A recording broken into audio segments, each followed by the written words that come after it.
الحمد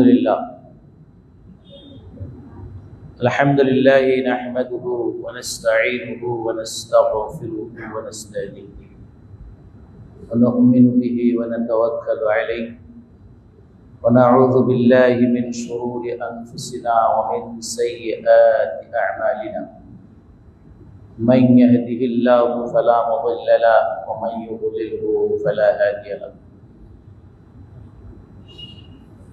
وأشهد أن لا إله إلا الله وحده لا شريك له وأشهد أن محمدا عبده ورسوله الذي أرسله بالحق بشيرا ونذيرا وداعيا إلى الله بإذنه وسراجا منيرا الذي أرسله بالهدى ودين الحق ليظهره على الدين كله ولو كره المشركون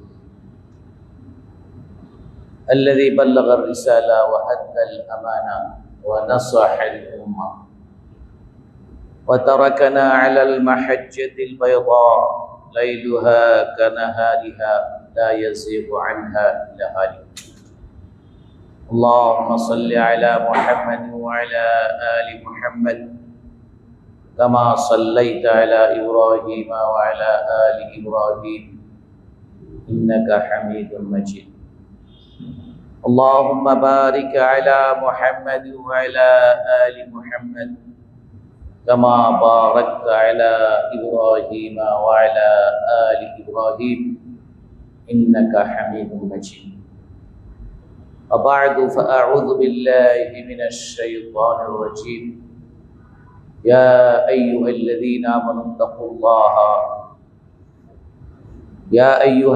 آمنوا اتقوا الله حق تقاته ولا تموتن إلا وأنتم مسلمون يا أيها الناس اتقوا ربكم الذي خلقكم من نفس واحدة وخلق منها زوجها وبث منهما رجالا كثيرا ونساء واتقوا الله الذي تساءلون به والأرحام إن الله كان عليكم رقيبا يا أيها الذين آمنوا اتقوا الله وقولوا قولا سديدا يصلح لكم أعمالكم ويغفر لكم ذنوبكم ومن يطع الله ورسوله فقد فاز فوزا عظيما معزز الحاضرين আল্লাহ রাব্বুল আলামিনের শানে অসংখ্য হামদ এবং সানা যিনি অনুগ্রহ করে আমাদেরকে সালাতুল জুমা আদায়ের জন্য এই মসজিদে উপস্থিত হওয়ার ও একত্রিত হওয়ার তৌফিক দান করেছেন আলহামদুলিল্লাহ আমরা আল্লাহর কাছে দোয়া করি বিনীতভাবে আল্লাহ যেন আমাদের সকলের ভালো এবং নেক আমলগুলো কবুল এবং মঞ্জুর করেন সাথে সাথে আমাদের অতীতের জানা ও অজানা সকল গুনাহগুলো মাফ করে দেন আমাদের ত্রুটি বিচ্যুতি ও সাইয়্যাত গুলো হাসানাতে নেকিতে পরিবর্তন করে দেন বাকি হায়াত আল্লাহ এবং তার রাসূলের পরিপূর্ণ আনুগত্য ও অনুসরণ করার তৌফিক দান করেন মৃত্যুর সময় কালিমাতুত তাওহীদ এবং কালিমাতুশ শাহাদার উপরে মৃত্যু নসিব করেন মুআজ্জাল হাদিরিন আল্লাহ সুবহানাহু ওয়া তাআলা মানব জাতিকে আর জিন জাতিকে সৃষ্টি করেছেন শুধুমাত্র তার দাসত্ব ইবাদত করার জন্য সুতরাং সেই আল্লাহ তিনি মানুষকে সেই ইবাদতের জন্য তিনি যেই বিধিবিধান যেই হুকুম আহকাম দিয়েছেন এটাই হচ্ছে আল্লাহর দাসত্বের জন্য বান্দার পক্ষ থেকে করণীয় কাজ এই কাজগুলোর মাধ্যমে এগুলো করলেই আল্লাহর উবুদিয়ত তথা আল্লাহর ইবাদত এবং দাসত্ব হবে এই জন্য আল্লাহ সুবহানাহু ওয়া তাআলা তিনি এমনই একজন সত্তা যে তার সকল বিষয়ে, তার সাথে সংশ্লিষ্ট সকল বিষয়ে তিনি একক, তার সাথে আর কোনো কিছু শরীক নাই, তার সাথে কোনো অংশীদার নাই, কোনো কিছুতেই নেই। বিশেষ করে যে সকল ক্ষেত্রে আল্লাহকে একত্ববাদের বিশ্বাস এবং ঘোষণা করতে হয়, যেগুলো ছাড়া আল্লাহর প্রতি ঈমানের দাবি যথার্থ নয়, সত্য নয়। এই আল্লাহর একত্ববাদের ঘোষণা, এটাকে আরবিতে তাওহীদ বলে। আমরা আজকে এই তাওহীদের উপরে একটু আলোচনা আপনাদের সামনে করব, যাতে করে সবসময় বিষয়টা মনে থাকে। তাই যে তাওহীদ আরবি শব্দ। আজকের খুতবার বিষয় হচ্ছে আত-তাওহীদ, এর অর্থ এবং এর গুরুত্ব। তাওহীদ আরবি শব্দ, এটার একক শব্দটা মানে রুট শব্দটা হচ্ছে ওয়াও হা দাল, যেগুলো উচ্চারণ করে ওয়াহদুন। এই ওয়াহদুন এটা একক, একটা অংশকে বলা হয়, একককে বলা হয় ওয়াহদ। সেইটাকে আরবি ভাষাতে একটি শব্দকে সে নাউন বা বিশেষ্য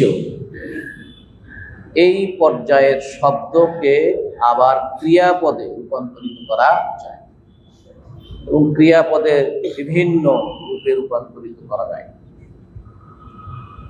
যেটা মূল অর্থ ঠিক থেকে অন্যান্য বিষয়গুলো, অন্যান্য উপকারিতা বা অন্যান্য অর্থদায়ক কিছু বিষয়ের সাথে।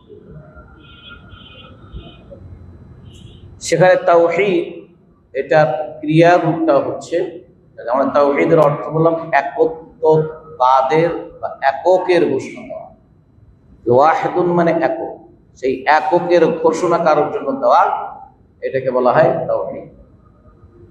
সেখান থেকে এর ক্রিয়ারূপ হচ্ছে ওয়াহাদা, কোনো ব্যক্তি কাউকে একক বলে ঘোষণা করে। এই আল্লাহর ক্ষেত্রে একক বলে, এক বলে ঘোষণা করার নামটাই হচ্ছে তাওহীদ। আল্লাহ সুবহানাহু ওয়া তাআলা তিনি একক।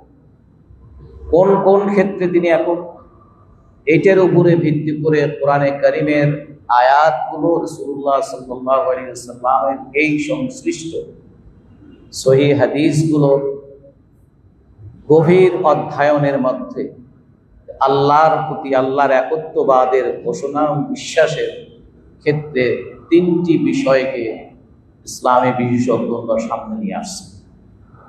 এটা কেউ কেউ কেউ তাওহীদের প্রকার বলে, কিন্তু এই প্রকার এমন প্রকার না যে একটার সাথে আর একটার কোনো সম্পর্ক নেই, এমন না। এই তিনটির যৌথ ঘোষণা এবং বিশ্বাসের নাম হচ্ছে আল্লাহর একত্ববাদের ঘোষণা। এই বিষয়টা আপনাদের কাছে পরিষ্কার হয়েছে। তিনটির সমন্বয়ে আল্লাহর একত্ববাদের স্বীকার, বিশ্বাস এবং ঘোষণার নাম হচ্ছে আল্লাহর একত্ববাদের ঘোষণা। আল্লাহর সাথে সংশ্লিষ্ট বিষয়গুলো কি? কতগুলো বিষয় আছে যেটা আল্লাহর কর্ম, কাজগুলো আল্লাহ। এই জন্য যাবতীয় সাইরুল আফআল, যাবতীয় কর্ম যেটা আল্লাহর সাথে, এইটা বোঝানোর জন্য আল্লাহ সুবহানাহু ওয়া তাআলা তার নিজের জন্য যে শব্দ তিনি বেছে নিয়েছেন সেটা হচ্ছে আর রব।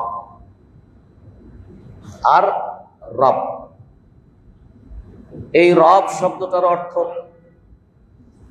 এমনি আরবি ভাষাতে রাব্বা ইয়ারুব্বু যখন বলা হয়, তখন কোনো কিছুকে পরিপালন করাকে বোঝানোর জন্য ব্যবহার করা হয়।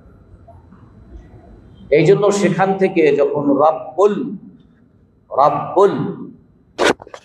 দার অথবা রব্বুদ্দার অথবা রব্বুল মাল, রব্বুল মাল মানে মালের মালিক,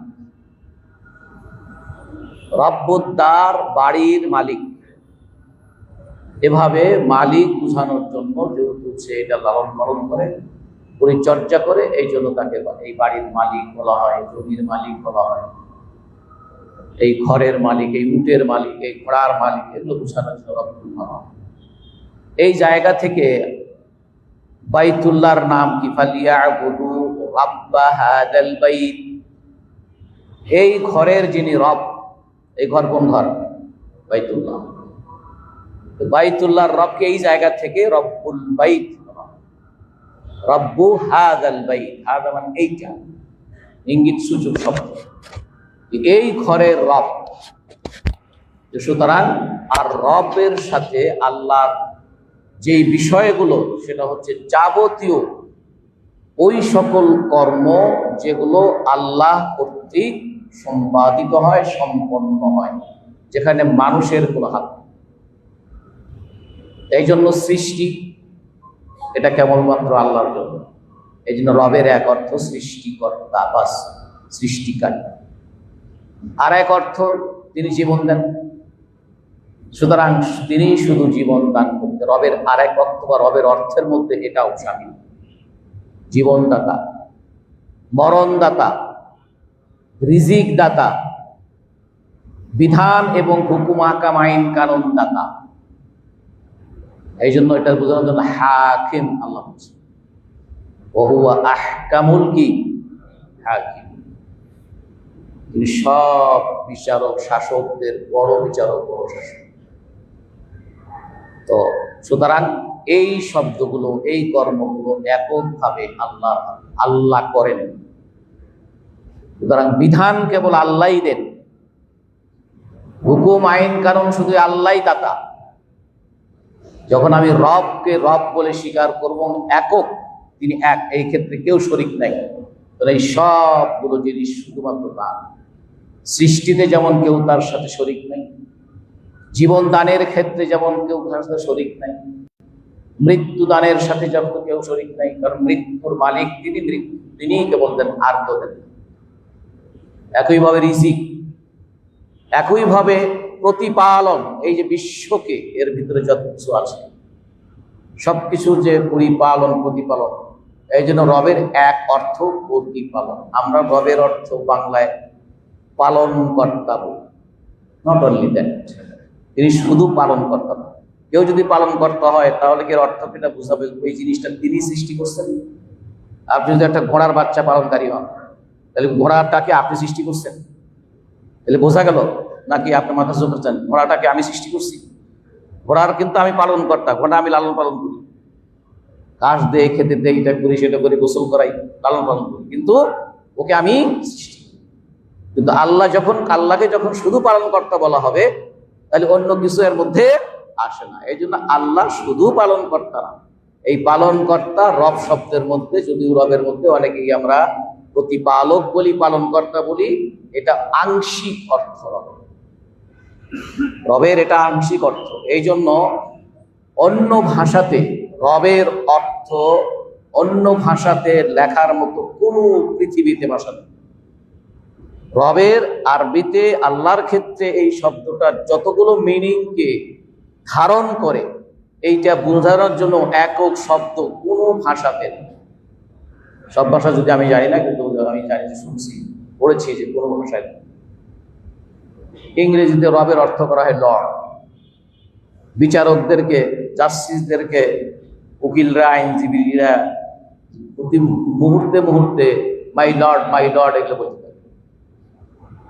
ওই ব্রিটিশ আইনেও তাই, ইংল্যান্ডে টেন্ডে, ইউরোপে এগুলাই বলে মাই লর্ড।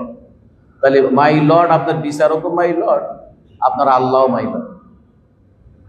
এই জন্য রব শব্দের দ্বারা লর্ড বলেন, পালনকর্তা বলেন, প্রতিপালক বলেন বা প্রভু বলেন, একটাও তার সাথে প্রযোজ্য এবং সম্পূর্ণ অর্থ ধারণ করে না এই শব্দগুলো।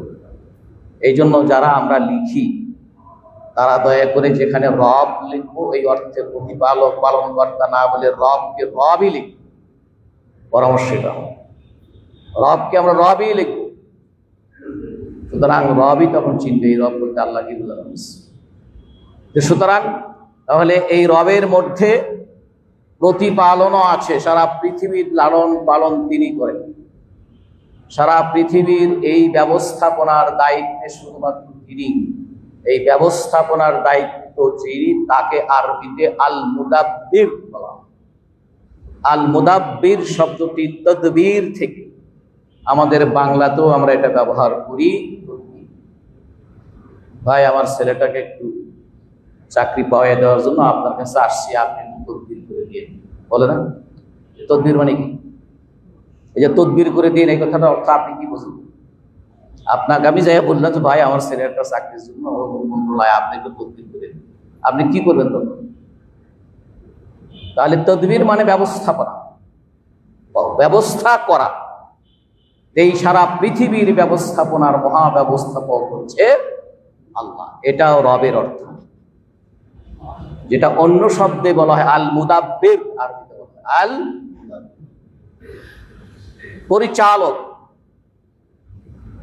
পরিচালক যিনি এটা রান করেন, কার্যকরী করেন, পরিচালনা করেন, এই পরিচালক এক শব্দ আর বলে হাকিম বলা হয় পরিচালক। সুতরাং এই জন্য এই সকল কর্মকাণ্ড যেটা আল্লাহ কর্তৃক নির্ধারিত, যেটা কেবল আল্লাহ করেন, এই ক্ষেত্রে আল্লাহকে সেই শব্দটা পরিভাষাটা হচ্ছে আর রব। এইখান থেকে রুবুবিয়্যতের মানে রবগিরির যত কাজ আছে, এই ক্ষেত্রেও আল্লাহকে, যদিও রবগিরি শব্দটা একটু ভালো শোনা যায় না, কিন্তু আরবিতে রুবুবিয়্যাহ বলা হয়, যে এই ক্ষেত্রে আল্লাহ সুবহানাহু ওয়া তাআলা একক হওয়ার ঘোষণা। তাহলে দাঁড়ালো কি, আল্লাহ যখন এই ক্ষেত্রেও একক, তার কোনো অংশীদার নাই, সুতরাং এর অর্থ দাঁড়ালো এরকম যে জীবনদাতা শুধুমাত্র আল্লাহ, আর কেউ তার সাথে শরীক নাই। রিজিক দাতা শুধুমাত্র আল্লাহ একজনই, তার সাথে কেউ শরীক নাই। মরণদাতা, জীবনদাতা, মরণদাতা, রিজিক দাতা নাই। একইভাবে বিধানদাতা, আইনদাতা, হুকুমদাতা আল্লাহর সাথে আর কেউ শরীক, আল্লাহর সাথে আর কেউ শরীক। এই বিশ্ব পরিচালনা আল্লাহ একাই করে, একক তিনি, আল্লাহর সাথে কেউ শরীক নাই। আবার এই বিশ্বের ব্যবস্থাপনার দায়িত্বে শুধুমাত্র আল্লাহ, এক্ষেত্রেও আল্লাহর সাথে কেউ শরীক। এইটা রব হিসেবে আল্লাহকে তার এককত্বের ঘোষণা দেওয়ার অর্থ হচ্ছে তাওহীদুর রুবুবিয়্যাহ, এতগুলো অর্থ। সুতরাং আল্লাহ যেমন, আমরা আল্লাহকে যেমন তিনি সৃষ্টিকর্তা, তার এই সৃষ্টিতে কেউ শরীক নেই। পৃথিবীতে একদল মানুষ আছে যারা এক্ষেত্রেও আল্লাহর সাথে শরীক করে। তারা বলে যে বিভিন্ন বস্তু, বিভিন্ন জিনিস, বিভিন্ন শক্তি বা দেবদেবতারা সৃষ্টি করছে। আবার একদল তো এরকম আছে, পৃথিবীতে যত ভালো আছে তার স্রষ্টা একজন, যত মন্দ আছে সব তার স্রষ্টা আরেকজন। সব ভালোর স্রষ্টা একজন, মন্দের স্রষ্টা আরেকজন। তো একইভাবে বিভিন্ন সৃষ্টিতে কারো কারো হাত আছে, এগুলো তারা বলে।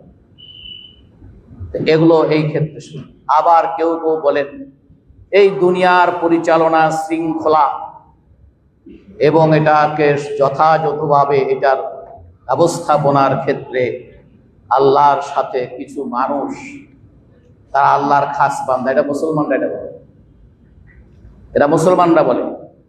এই ক্ষেত্রে তারা আল্লাহর সাথে এই রুবুবিয়্যাতের ক্ষেত্রে শরীক। আল্লাহর এই ব্যবস্থাপনায় আল্লাহ একক, এই ঘোষণা দিলে আল্লাহ রব হওয়ার ক্ষেত্রে যে একক, সেটা প্রমাণিত হয়। এর সাথে যখন শিরক করা হয়, তখন আল্লাহর রুবুবিয়্যাতের সাথে শিরক করা হয়। এই জন্য পৃথিবীর ব্যবস্থাপনার দায়িত্বে মুসলিমরা সুফি দর্শনে, দরবেশি দর্শনের, তাদের কেউ কেউ এই দর্শন বানিয়ে নিয়ে সেটাকে আমল করে, বিশ্বাস করে যে পৃথিবীতে 300 জন, 350 জন, সংখ্যার তারতম্য আছে, এখানেও ইখতিলাফ আছে। এতজন নকিব, নজিব, এই পরিভাষা নকিব, নজিব এগুলো আছে। এরা সারা পৃথিবীর ব্যবস্থাপনা তারাই করে। কোথাও কোনো বিশৃঙ্খলা সৃষ্টি হলে সেটা এখন ধরেন কথার কথায় বলছি উদাহরণ, সেটা হচ্ছে পরীক্ষা নিয়ে, শিক্ষা ব্যবস্থা নিয়ে, পরীক্ষার এই দিন নিয়ে কয়েকদিন হলো যেটা হচ্ছে, এই যে বিশৃঙ্খলা হচ্ছে না, এই সব বিশৃঙ্খলা সারা পৃথিবীর এগুলা ঠিকঠাক করে এই নজিব নকিব নামক যে একদল মানুষ আছে, তারা বলে এরা আল্লাহর নৈকট্য বান্দা, এরাই ইরশাদ, এরাই ওলি আল্লাহ, তারা বলে। তো এইটা তারা করে, আল্লাহর দরকার পড়ে নাই। এরপরে যদি তারা না পারে, তখন তাদের উপরের তবকা আছে আর একদল, যাদেরকে কোনো কোনো সময় আবদাল বলা হয়। কেউ কেউ বলছেন তাদের সংখ্যা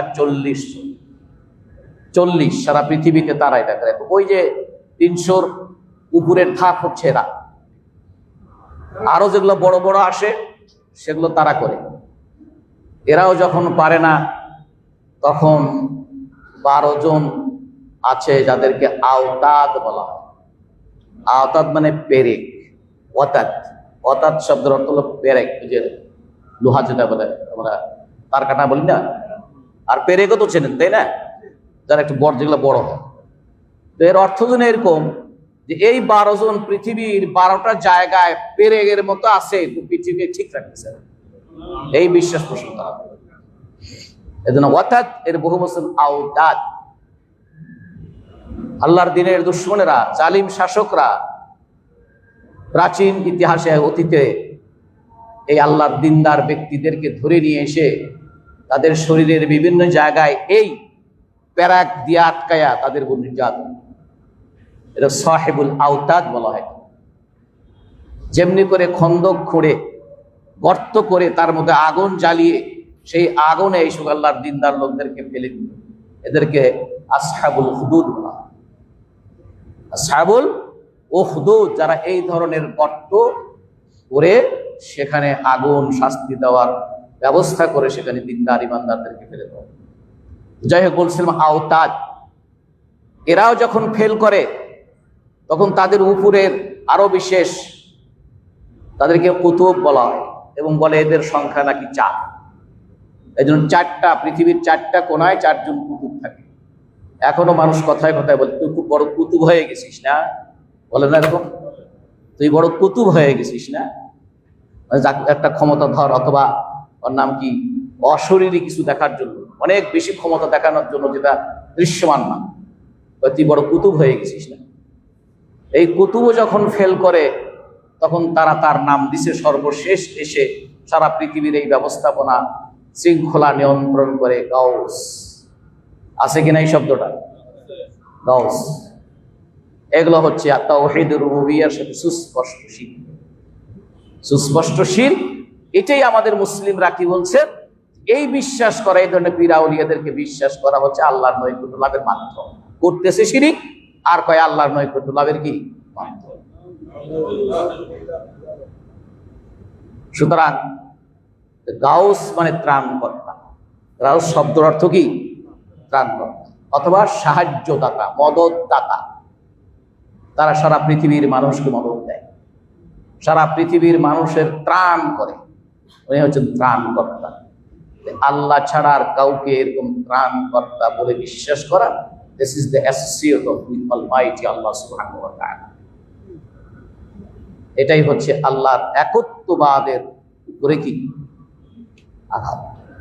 সো এটাই আল্লাহর একত্ববাদের, তাওহীদ বা রবের ক্ষেত্রে আল্লাহর একত্ববাদের সাথে শরীক করা, অংশগ্রহণ বা অংশীদার সাব্যস্ত, এটা তাওহীদুর রুবুবিয়্যাহ। সুতরাং এই ধরনের বিশ্বাসের লোকরা পৃথিবীতে বহু রকমের আছে, অনেকের অনেক রকমের দেবদেবতা আছে, কারো কারো কোটি কোটি দেবদেবতা আছে, আছে কিনা? কোটি কোটি।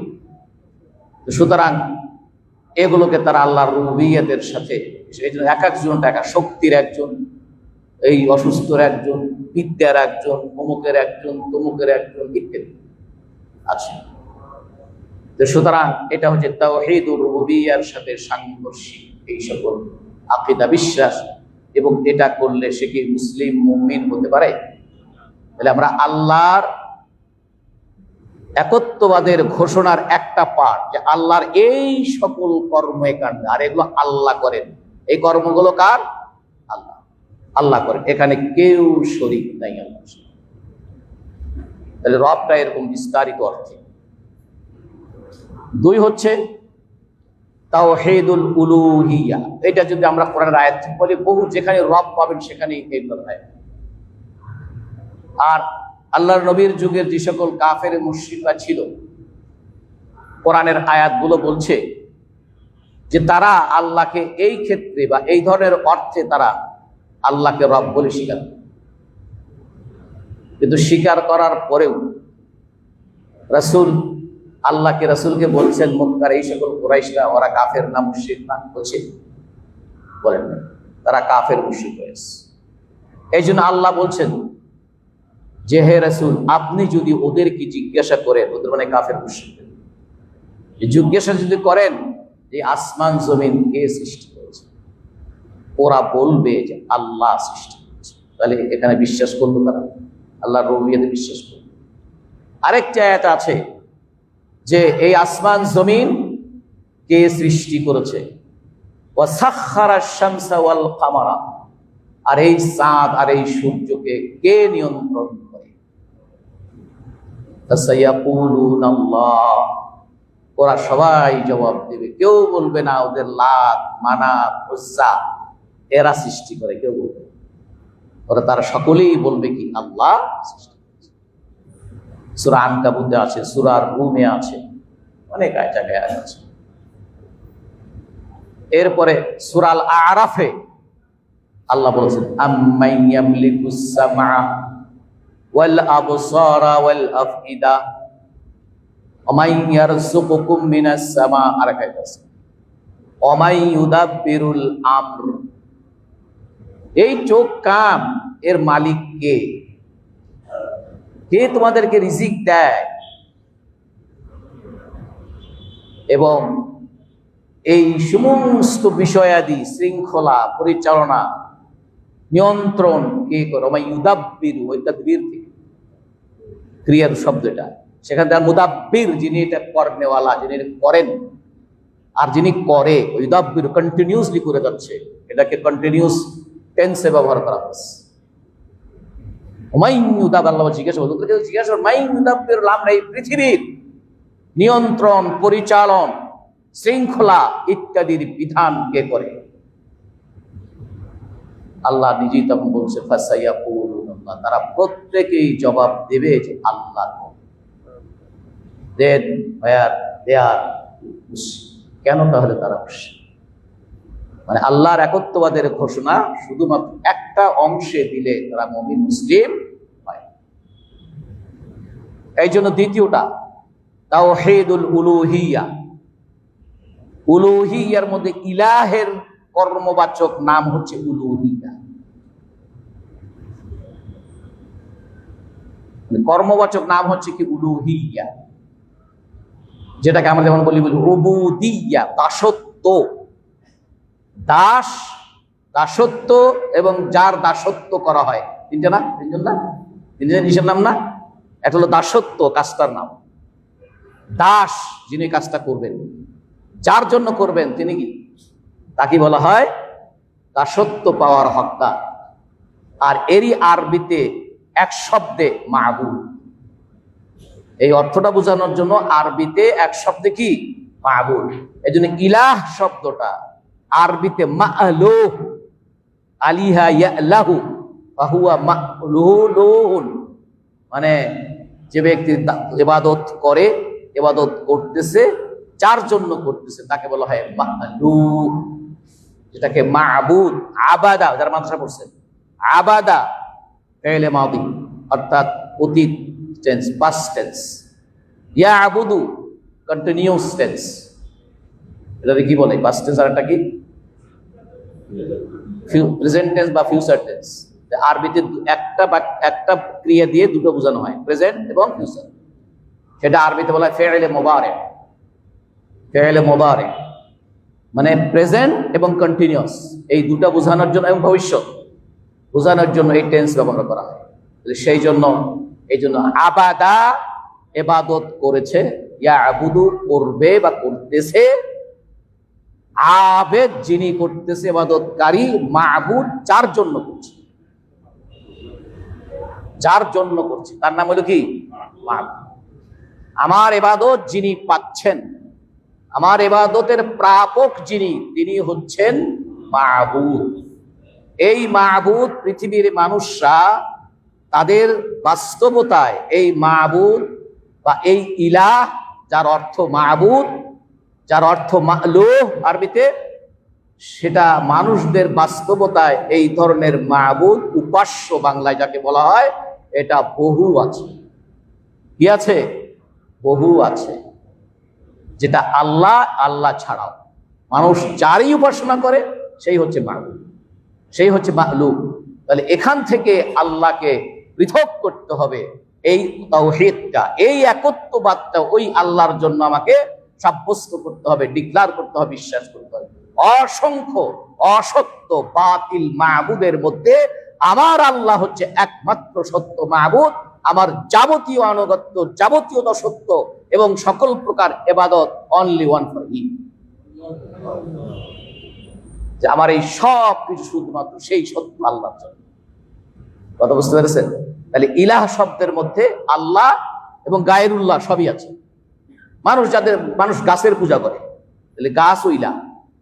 মানুষ চাঁদের সূর্যের ইবাদত করে, সেটাই ইলাহ। মানুষ পাথরের ইবাদত করে, মানুষ যে কোনো একটা বড় জিনিস দেখলে তার ইবাদত করে, বিভিন্ন দেব দেবতার উপাসনা করে, বিভিন্ন মূর্তি নিজেরাই তৈরি করে তারা উপাসনা করে। এগুলা সব মাবুদ, তবে অসত্য এবং বাতিল মাবুদ। সেখান থেকে সত্য মাবুদকে একমাত্র, এইটি হলো যালিকা বিআন্নাল্লাহা হুয়াল হক ওয়া মা ইয়াদউনাহু মিন দুনিহি ফাহুয়াল বাতিল। আল্লাহ বলছেন এটা এই জন্য যে আল্লাহই শুধু একমাত্র সত্য মাবুদ, আর আল্লাহকে বাদ দিয়ে আর যত কিছুর ইবাদত, যত কিছুকে মানুষ ডাকে আল্লাহর জায়গায় নিয়ে বসায়, হুয়াল বাতিল, তার সব বাতিল বাতিল বাতিল। কোরআনের মধ্যে সত্য শুধুমাত্র সত্য মাবুদ। মানুষের যাবতীয় স্তুতি, যাবতীয় প্রশংসা, যাবতীয় হুকুম আহকাম, কর্মকাণ্ড বান্দার মানুষের আল্লাহর বিধি এবং নিয়ম অনুযায়ী সেটাই হলো ইবাদত। সবকিছু আল্লাহর বিধি এবং নিয়ম অনুযায়ী যেই কাজগুলো হয়, সেই কাজগুলো শুধুমাত্র আল্লাহর জন্য। এটার প্রাপকও আল্লাহ, মানুষদেরকে দিতেও হবে সেই আল্লাহকে। সেখান থেকে সামান্যতম অংশ যদি অন্য কোন সৃষ্টির জন্য কেউ ফিরাইয়া নিয়ে সেখানে দেয়, that is the association with Allah. Allah সুবহানাহু ওয়া তাআলা, এটাই হচ্ছে আল্লাহর সাথে শিরক করা। ভাই পরিষ্কার হয়েছে কথাটা? বুঝতে পারছেন সবাই? ওনারাও শুনবেন, খুবই তাত্ত্বিক কথা, এগুলো মানুষ শুনতে চায় না, মনেও রাখতে চায় না। অথচ এগুলোর উপরে আমাদের ঈমান শুদ্ধ অশুদ্ধ নির্ভর করছে।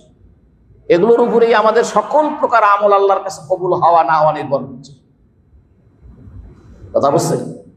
সুতরাং এই জায়গাতে ভালো করে বুঝতে হয়। এই জন্য এটার নাম হচ্ছে তাওহীদুল উলুহিয়্যা।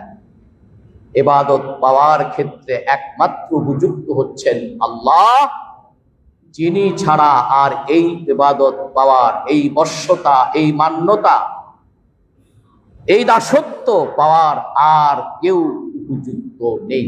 শুধুমাত্র একমাত্র কেবলমাত্র উপযুক্ত এবং হক আল্লাহ। এইটাকে বলা হয় তাওহীদুল উলুহিয়্যা। এক্ষেত্রে আল্লাহর সাথে কেউ শরীক নেই।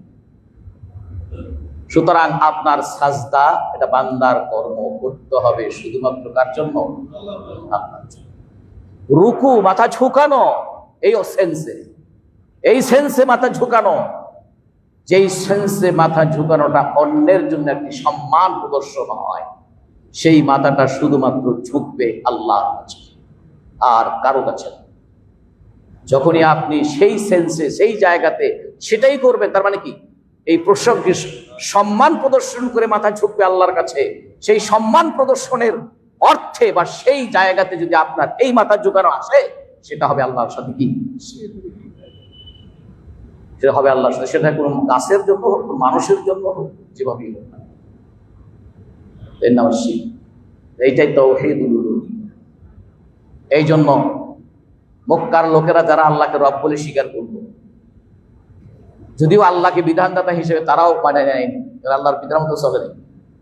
আল্লাহর বিধান মতো চলছে, রবের এক অর্থ আল্লাহর বিধানদাতা, সেই বিধানদাতা হিসেবে তারা মানে নাই। সেক্ষেত্রে তো ভুল একটা আছে, অন্য সব ক্ষেত্রে তারা মেনে নিয়েছে। কিন্তু আর একটা বড় জায়গায় যেটা তারা হিট করেছে, সেটা এই দ্বিতীয় এইটাতে, যে তারা তাদের সকল কর্মের দাসত্বের কাজগুলোর, ইবাদতের কাজগুলো একমাত্র আল্লাহর জন্য না করে অন্যের কেউ অ্যাসোসিয়েট করেছে। লাতের কাছে গেছে, মানাতের কাছে গেছে, উজ্জার কাছে গেছে, গাছের কাছে গেছে, দেবদেবতার কাছে গেছে, কি বলে গেছে কিনা, এবং সেখানে মান্যত করেছে। যুদ্ধে যাবার সময় গাছের সাথে অস্ত্র শস্ত্র ছোঁয়া দিয়া অথবা সেই গাছের নিচ দিয়া ওখান থেকে বরকত নিয়ে তারপরে যুদ্ধে গেছে, ফিরে আসার সময় বরকত নিয়ে বাড়িতে ফিরছে। এই কাজটা আপনি মুসলমান করেন, ওরা যদি মুশরিক হয়, আপনি কি খাঁটি ইমানদার? কি বলে খাঁটি ইমানদার? এই জন্য ভাইয়ের আমার, কিছু নতুন সাহাবী নতুন ইসলাম গ্রহণ করছে। তারা রাসূল সাল্লাল্লাহু আলাইহি ওয়াসাল্লাম বললেন, ইয়া রাসূলুল্লাহ, ওই যে মক্কার অদূরে একটা গাছ আছে, এই গাছটার নাম হচ্ছে যাতু আনওয়াত, আরবি নাম যাতু আনওয়াত। এইখানে আমরা জাহিলির সময়, জাহিল মানে কি, কুফরি থাকা অবস্থায়, মুশরিক থাকার অবস্থায়, এখন অন্য মুশরিক তারা করে, আমরা কোনো ব্যবসা বাণিজ্যের জন্য মক্কা থেকে বের হলেই, কোনো কাজের জন্য বের হলেই, সেটা যুদ্ধের জন্য হোক, কোনো রুজি রোজগারের তালাশের জন্য হোক, ব্যবসার জন্য হোক, যে কোনো কাজের জন্য বের হলেই ওই গাছের কাছে যেতাম এবং ওই গাছের কাছ থেকে বরকত চাইতাম, কল্যাণ চাইতাম। কোনো অসৎ কিছু যেন, কোনো অন্যায় অপকর্ম অথবা কি যেন বলে অকল্যাণ যেন আমাদেরকে স্পর্শ না করে, এইসব চিন্তা চেতনা নিয়ে ওখানে ওই গাছটার কাছে আমরা যেতাম। তো আমাদের জন্য কি একটু এরকম করে দেবেন অথবা অনুমতি দেবেন যে আমরা এখনো একটু করবো? তখন রাসূল বললেন, আমার সাহাবীরা, তোমরা তো সেই মুসা আলাইহিস সালামের অনুসারী বনি ইসরাইলের মতো করতে চাইছো। বনি ইসরাইল কি করছিল? মুসা আলাইহিস সালাম যখন ফেরাউনের অত্যাচারে আর কুলাতে পারতেছে, সহ্য করতে পারতেছে না, এবার ওই মিশরের ওই এরিয়া থেকে, ফেরাউনের এলাকা থেকে সে চলে আসে, যে গ্রামের মধ্যে দিয়ে আসতেছে যাচ্ছে, তারপরে তো ওদিকে সাগর টাগর না আসে, কোনো মত সাগর পার হওয়ার পরে যে নতুন এলাকায় গেছে, সেই এলাকার প্রায় প্রতি বাড়িতে যাচ্ছে, তো রাস্তা দিয়ে প্রতি বাড়িতেই দেখে এক একটা মূর্তি, দেবতায়।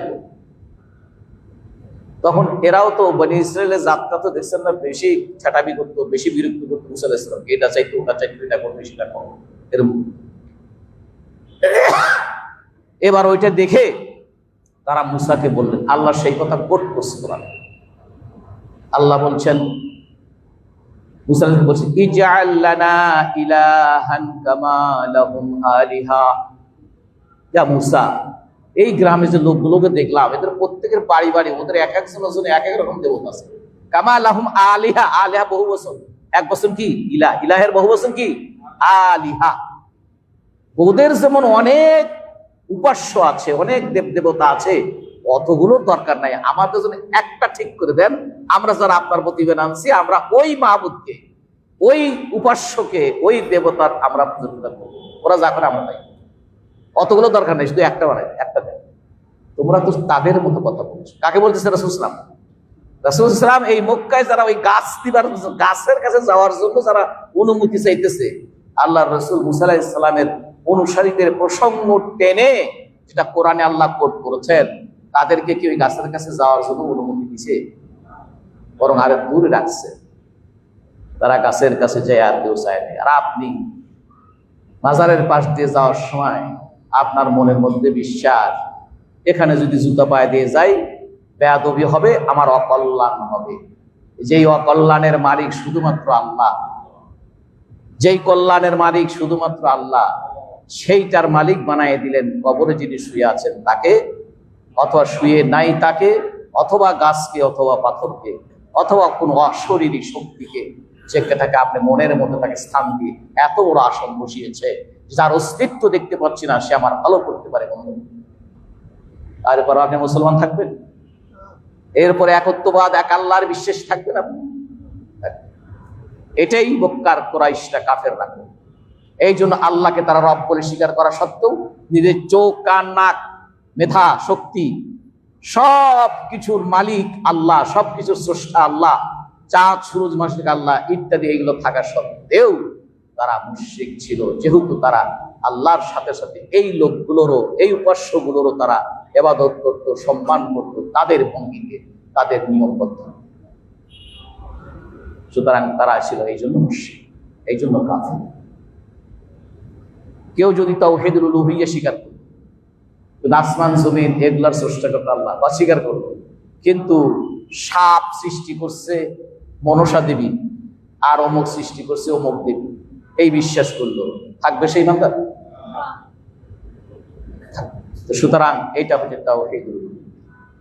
এই জন্য মক্কার কাফের মুশরিকরা তারা তাদের ওই সকল দেবতাদের কাছে তারা সাহায্য চাইতো, বিপদ মুক্তি চাইতো, কল্যাণ চাইতো, নিজের বাড়ির ভালোর জন্য। ওই যে আমরা যেমন বিভিন্ন রকমের লাউ, কদু ইত্যাদি প্রথম যেটা হতো সেটা নিয়ে ওখানে দিই, মানে ওখান থেকে কল্যাণ লাভের জন্য।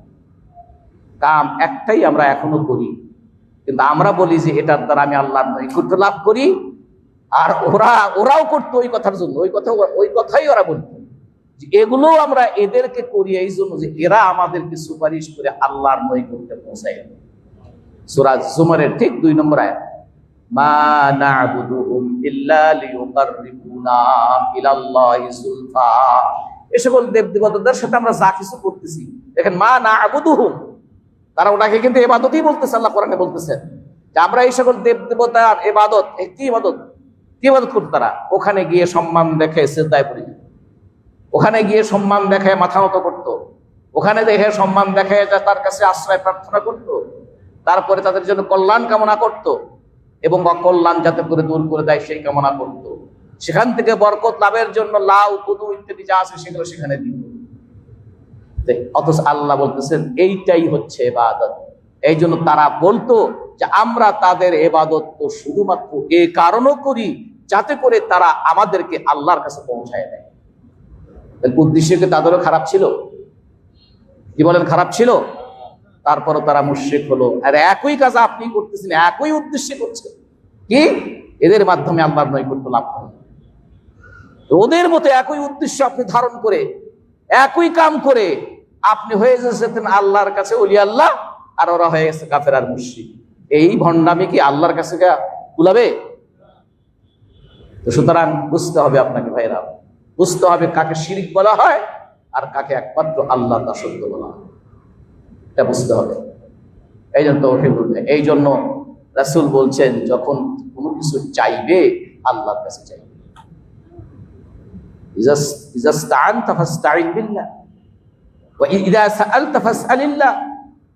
কোনো কিছু যখন চাইবে কার কাছে চাইবে? আল্লাহর কাছে। ওয়া ইযা ইসতাআনতা ফাসতাঈন বিল্লাহ, কারো যদি সাহায্যের প্রয়োজন হয় সেই সাহায্যটা আল্লাহর কাছে চাইবে। সুতরাং এই রাসূল বলার পরে সাহাবায়ে কেরামরা এমন ভাবে তারা আমল করতেন বেশি সতর্কতার জন্য। ঘোড়ার পিঠে উঠতে হঠাৎ করে হাত থেকে ছড়িটা পড়ে গেছে, না আবার লোকটাকে নিচে নামে তারপরে আবার তুলে আবার ঘোড়ায় উঠতে হবে, উঠে পিঠে উঠতে হবে। এই জন্য এই হাদিস রাসূলের কাছ থেকে শোনার পরে তারা নিজেরা নেমে নিজেই উঠাতেন, উঠে তারপরে উটের পিঠে উঠতেন। নিচে দাঁড়ানো ব্যক্তিকে বলতেন না ভাই ছড়িটা একটু উঠায় দাও, অথচ এটা নাজায়েজ না। যেগুলো মানুষের ক্ষমতার মধ্যে, মানুষ যেগুলো পারে, কথা বলছে, এটা কি আল্লাহর জন্য খাস? এই যে এখান থেকে ছড়িটা আপনি দাঁড়া আছেন ওখানে, আমি এখানে আছি, পানির বোতলটা চাইলাম, আপনি এটা তো আপনার ক্ষমতার বাইরে না, ক্ষমতার বাইরে, কিন্তু ওইখানে পানি নাই। আমি বিশ্বাস করলাম যে ভাই আপনার তো বিশ্বাস মানুষ, আমার একটা পানির বোতলের ব্যবস্থা নেই, পানি নাই এখানে, তাকে আমি বিশ্বাস করলাম কি তার অশরীর ক্ষমতা আছে, এটা বিশ্বাস করলাম, যেটা নাকি আল্লাহ, যেটা কার? আল্লাহ। এই জন্য পার্থক্যটা বুঝতে হবে। এরপরে রাসূলুল্লাহ সাহাবায়ে কেরামদের দৃষ্টান্ত করলেন, না তোমরা যেভাবে বলছো ওই বুঝটা কিন্তু ঠিক না। এই জন্য কারো কাছে কলমের দরকার হলো, সাহায্য দরকার হলো, কারো কাছে কিছু টাকা সাহায্য দরকার হলো, এমনকি আপনি বিপদে পড়ছেন আর একজন ওটাকে, সেটা হয়তো কারোর দ্বারা আপনি হয়রানি হচ্ছে, কারোর দ্বারা আপনি জুলুমের শিকার হচ্ছেন।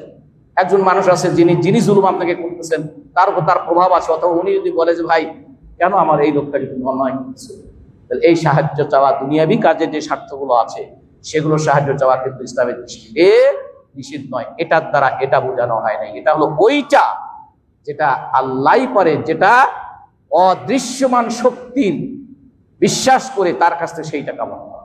এটা কি আপনাদের কাছে পরিষ্কার হয়েছে কথাটা? হ্যাঁ, তাহলে কারো কাছে কলম চাওয়ার সাহায্য করা না জায়েজ? না জায়েজ। কারো কাছে টাকা ধার চাওয়া না জায়েজ। আপনি একটা সমস্যায় পড়ছেন, চেয়ারম্যানের কাছে সেই সমস্যার সমাধান করে গেছেন, না জায়েজ? না জায়েজ। না জায়েজ কোনটা? আপনি সমস্যায় পড়ছেন, চেয়ারম্যানের কাছে না যায়া আপনার বাড়ির কাছে একজন পীর সাহেব ছিল, সে মারা গেছে, তার কবরে যায়া বলতেছেন যে কিছু ইটি দিয়ে হাদিয়া দিয়ে বলে আমি তো বিপদে পড়ছি, আপনি আমার বিপদ থেকে মুক্ত করার ব্যবস্থা করেন। ওইটা আর এটাকে এক? এইটা বুঝতে হবে যে এইভাবে উনি আজকে যা কইলো তার তো কারো কাছে কলমও চাওয়া যাবে না, কারো কাছে আমার বাপও চাওয়া যাবে না। হ্যাঁ, তারপরে আমি যখন বাইরে গেছি হঠাৎ করে বউরে ডাক্তার পাওয়া যাবে না, এই আমি তো চশমাটা রেখে আসছি, চশমাটা একটু দিয়ে যাও, এটাও দরজা মতো দিয়ে যাও একটু, এটাও বলা যাবে না। বিষয়টা কিন্তু এরকম না, কথাটা মনে রাখি, ভালো করে এই জিনিসগুলো বুঝবেন। এগুলো আকীদার বিষয় বলে। একদল মানুষ আছে অনেক ওয়াজ শুনতে চায়, আকীদাটা শুনতে পছন্দ করে না। এই যে কিছু লোক আছে বলে কি কয় আছে খালি আকীদা নিয়ে। আকীদাই তো ফাউন্ডেশন ভাই, আকীদাই তো সত্য সঠিক। এটা সঠিক হলে আপনার অন্যগুলো ঠিক, এটা ব্যাঠিক হলে অন্যগুলো হাজার ঠিক হলেও আপনার লাভ। এই জন্য আমরা খুব তাড়াহুড়ো করি, ভুল জায়গায় আমাদের বিশ্বাস আর আবেগটা আমরা ভুল জায়গাতে কেন্দ্রবিন্দু করে ফেলেছি, কেন্দ্রবিন্দু করে ফেলেছি। তাহলে তো মান্যত করতে হবে শুধুমাত্র আল্লাহর কাছে। মান্যত করে কোন মাজারে জিজ্ঞেস করলে কয় না আল্লাহ কি করছে, ওখানে কেন, ওখানে দেন কেন, ওখানে দেন কেন? ওইটাই তো শিরকের বাহন, ওইটাই তো শিরকের পথ, আপনি ওখানে দেন কেন? আপনি মান্যত করছেন, সেই মান্যতটা খাওয়ার জন্য গরিব মানুষ আছে, ইতিমখানা আছে, অভাবী মানুষ আছে, বহু জায়গা আছে আপনার এটা দিয়ে দেওয়ার জন্য। আল্লাহর জন্য যদি আপনি মান্যত করে থাকেন, সেই জায়গা পূরণ করা বহু হালাল জায়গা আছে, শরীয়তের বৈধ জায়গা আছে। ওই জায়গায় আপনি যান কেন যেখানে শিরক হচ্ছে, যে কাজটার মধ্যে আপনার শিরক অথবা শিরকের গন্ধ রয়ে গেছে, আপনি সেখানে যাচ্ছেন কেন? আপনাকে বলার পরেও আপনি থামতেছেন না, তার মানে আপনি ওইটাকেই পছন্দ করছেন, ওটাই আপনার মনের আবেগ, ভালোবাসা। এই জন্য আল্লাহ বলছেন ওরা ওদের উপাস্যদেরকে তাদের ভক্তিটাই পর্যায়ে নিয়েছে, যা তারা ওদেরকে এত ভালোবাসে যেমনটি আল্লাহকে ভালোবাসে, বরং তার চাইতেও ভালোবাসে। আল্লাহর নামে গালি দেয়, কিচ্ছু হয় না, কেউ কারো মনের মধ্যে কিচ্ছু আসে না, কিন্তু তার পীর সাহেবের নামে গালি দিছে, তো খাইছে। কি বলেন, ঠিক না বেঠিক? তার পীর সাহেবের নামে কেউ গালি দিছে, তাহলে সে ওখান থেকে হয়তো বা জীবন নিয়ে নাও। এরকম ভক্ত আছে কিনা ভাই? আপনাকে সুস্থ দেহ ফিরে আসতে দেবে। সামান্য আপনি যেসব মাজারে গিয়ে উল্টা দিকে ফিরতে হয়, পিছন দিয়ে ফিরলে তার নাকি অসম্মান হয়, ভক্তরা আপনাকে কখনো ওই তার দিকে পিছন দিয়ে আপনাকে ফিরতে। সুতরাং এগুলোর দ্বারাই বোঝায় যে তারা আল্লাহর চাইতে বেশি ভালোবাসে, রাসূলের চাইতে বেশি বাসে। রাসূলের ওইখানে কি ওরকম করে বের হইতে হয়? রাসূলের রওজা থেকে যখন বের হতে ওরকম করে বের হতে হয়, যে পিছন দিকটা রাসূলের দিকে ওই দিকে দেওয়া যাবে না তাহলে? সুতরাং এই বিষয়গুলো আমাদের এই তাওহীদুল উলুহিয়্যাহ বলা হয়। আর একটি হচ্ছে তাওহীদুল আসমা ওয়াস সিফাত। এটা বেশি বিস্তারিত বলার সময় শেষ হয়ে গেছে। মানে আল্লাহর অসংখ্য নাম আছে, সুন্দর সুন্দর নাম, এবং অসংখ্য পূর্ণতা দানকারী গুণাবলী আছে। এই গুণাগুণ এবং এই নামগুলো যেটা কোরআনে কারিমে আল্লাহ নিজের জন্য রেখেছেন, যে সকল গুণে আল্লাহ নিজের জন্য গুণান্বিত করেছেন কোরআনে আছে, অথবা তার রাসূল আল্লাহর জন্য যে নামগুলো উল্লেখ করেছেন, অথবা রাসূল আল্লাহর জন্য যে সকল গুণাবলী তিনি বলেছেন, ওই হাদিসগুলো আমাদের কাছে সঠিকভাবে বিশুদ্ধ পন্থায় আমাদের কাছে পৌঁছেছে। তাহলে আল্লাহ নিজে অথবা তার রাসূল আল্লাহর জন্য যে সকল নাম এবং গুণাবলী সাব্যস্ত করেছেন, বলেছেন, আমাদেরকে ওই নাম এবং ওই গুণাবলীকে যেভাবে করেছেন সেইভাবেই বিশ্বাস পোষণ করতে হবে।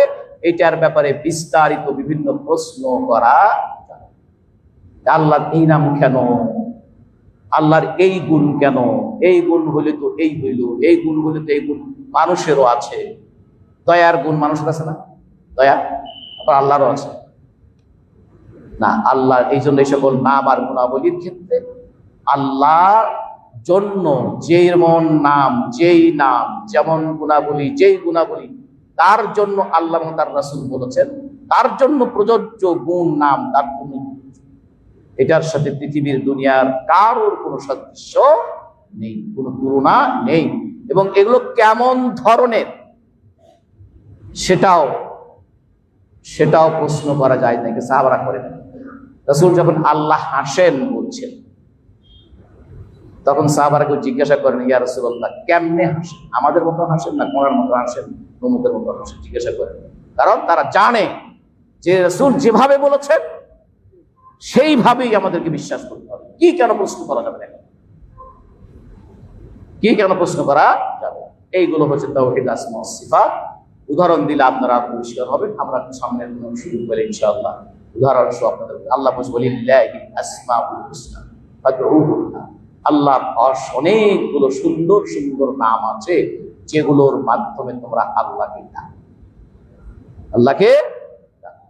সুতরাং এই তাওহীদের এই তিনটি প্রকার, তাওহীদুর রুবুবিয়্যাহ, তাওহীদ আল উলুহিয়্যাহ, তাওহীদুল আসমা ওয়াস সিফাত, এই তিনটিকে একত্রিত করে যার যার জায়গাতে যার যার প্রকারের মধ্যে যে বিস্তারিত বর্ণনা কিছুটা অংশ আমি আপনাদের সামনে দেওয়ার চেষ্টা করছি, এই সকলগুলোকে সামনে রেখে আল্লাহকে এইভাবে একত্রতার ঘোষণা দেওয়ার নাম হচ্ছে তাওহীদ, আল্লাহর জন্য।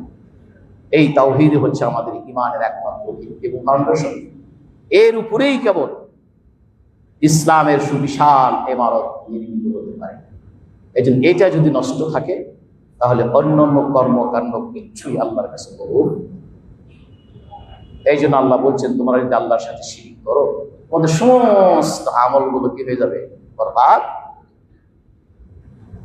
লা ইন আশরাকতা লা ইয়াহবাতান্না আমালুক, আপনি যদি শিরক করেন আপনার সমস্ত আমলগুলো ধ্বংস হবে, কোনো কাজে আসবে না। আল্লাহ আমাদের সকলকে কথাগুলো বোঝার তৌফিক দান করুন।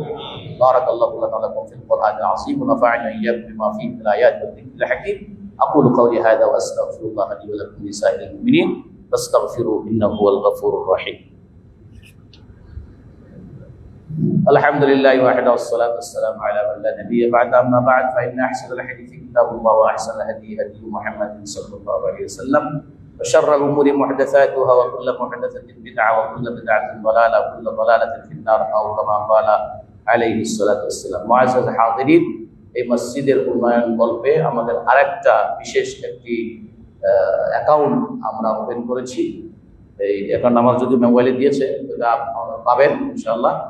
আপনারা সেখানে বা আমাদের পুরাতন যে অ্যাকাউন্ট আছে সব অ্যাকাউন্টে আপনাদের সহযোগিতা আমরা কামনা করছি। এটাকে আরো সহজ করা যায় কি হবে সেই পদ্ধতিগুলো আমরা যাতে করে আমরা খুবই প্রত্যেকেই যাতে 2 টাকা 5 টাকা করে নিয়মিত দিতে পারি, এরকম একটি সিস্টেমও আমরা আধুনিক প্রযুক্তির ক্ষেত্রে এটা চেষ্টা করছি। আপনারা আমাদের অনেকগুলো কাজ আছে আপনারা জানেন, দয়া করে আপনাদের প্রসারিত হাতটাকে প্রসারিত রাখবেন। আল্লাহ আমাদেরকে তার হাতটাকে প্রসারিত করে রাখবেন ইনশাআল্লাহ।